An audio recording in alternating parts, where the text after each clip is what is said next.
दोस्तों, इस वीडियो में हम इंटरनेशनल बिजनेस के इम्पोर्टेंट क्वेश्चन डिस्कस करने वाले हैं बीकॉम प्रोग्राम और बीकॉम ऑनर्स एनईपी सेमेस्टर 4 के।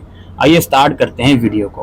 पहला क्वेश्चन हमारे पास ये है, define the concept of international business, state some of its characteristics. तो आईबी के बारे में आपको बताना है। आईबी से आप क्या समझते हो? जब आप बॉर्डर से बाहर जाके बिजनेस वगैरह करते हो, व्यापार वगैरह करते हो, तो उसको आईबी कहा जाता है और इससे कुछ कैरेक्टरिस्टिक्स आपको बताने हैं। दूसरा क्वेश्चन ये है, in an increasingly interconnected global economy business are expanding their operation beyond domestic market to use the numerous advantages that are offered by conducting international business. In the light of this statement, explain some of the advantages of international business. तो IB के क्या advantages हैं वो आपको बताने हैं इस statement को पढ़कर। इसके बाद है differentiate between domestic and international business. Obvious सी बात है, डोमेस्टिक और आईबी में क्या डिफरेंस है वो बताना है। Discuss any 5 modes of entering into an international business. International business में एंटर कैसे करा जा सकता है, क्या क्या इसके तरीके हो सकते हैं, 5 अलग अलग तरीके आपको डिस्कस करने हैं। इसके बाद है explain the term globalisation, discuss its impact on international business. Globalisation को समझाइए कि भाई बैरियर्स हट गए हैं तो उसका क्या मतलब है और इससे इंटरनेशनल बिजनेस पर क्या इम्पैक्ट हुआ है वो आपको बताना है। What is meant by internationalisation, what are the different stages of internationalisation. Internationalisation का मतलब वही है कि अंतर्राष्ट्रीयकरण करना, तो इसके बारे में ही आपको बताना है। Define business environment. बिजनेस जो रन होता है वो अलग अलग इन्वायरमेंट में रन होता है, बिजनेस इन्वायरमेंट को डिफाइन कीजिए। और why the need to study the international business environment arise. IB का जो इन्वायरमेंट है उसको स्टडी करने की जरूरत क्यों पड़ी? ऑब्वियस सी बात है, कोई बिजनेस आप शुरू कर रहे हो तो आपको देखना पड़ेगा कि उसका सोशल फैक्टर है, इकोनॉमिक इन्वायरमेंट किस तरीके का है, वो सब चीजें बहुत जरूरी है। तो क्यों जरूरी है वो आपको बताना है। Define cultural environment, what are the various components of cultural environment that affect a business.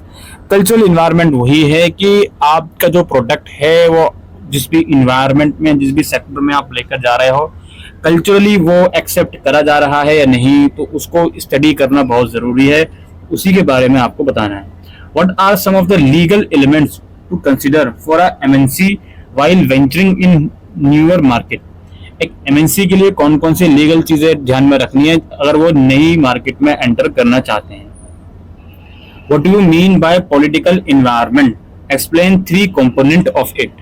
Political environment से आप क्या समझते हो, 3 कंपोनेंट बताइए। उसके बाद है theory of product cycle with an example. Product cycle की थ्योरी बताइए एग्जांपल के साथ। और what is the difference between theory of absolute advantage and theory of comparative advantage.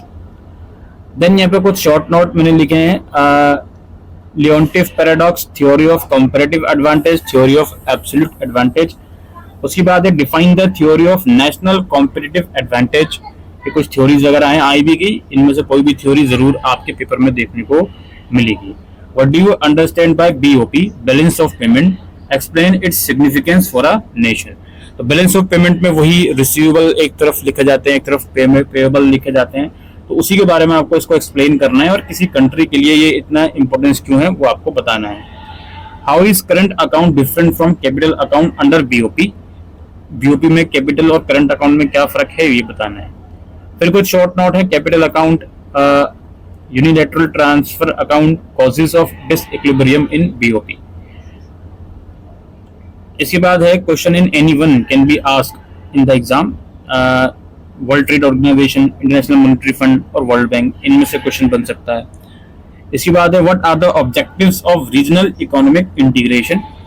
इसके बाद है European Union is a 1993 global entity made up of European countries. What are the objectives and functions of European Union? European Union के बारे में बताना है, इसके क्या ऑब्जेक्टिव हैं, इसके क्या फंक्शंस हैं। Write a short note on India's contribution to the SAARC. India का क्या कंट्रीब्यूशन है ऐसा आर्क में, तो आपको बताना है। What are the key differences between NAFTA and USMCA agreement? What are the various objective and fundamental principles of ASEAN agreement? उसके बाद है explain the concept of foreign direct investment, what are the various benefits of FDI. Then name the various initiative taken by government of India to promote the foreign direct investment in the country. Give examples.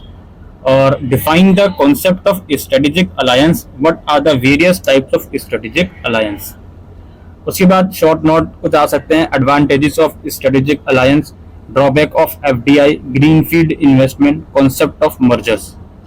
उसके बाद what do you mean by exchange rates, difference between fixed and floating exchange rates. Define outsourcing, what are its advantages, और what is the relation between international business and sustainability. तो ये कुछ 30 questions जो हैं हमने prepare करे हैं international business के इंपॉर्टेंट क्वेश्चन. उम्मीद करते हैं दोस्तों इन्हीं में से कुछ क्वेश्चंस आपको देखने को मिल जाएंगे एग्जाम्स में और आप अपना अच्छा स्कोर करके आ पाओगे. उम्मीद करते हैं ये वीडियो आपको यूजफुल भी हो, तो वीडियो को शेयर कीजिएगा. Thank you.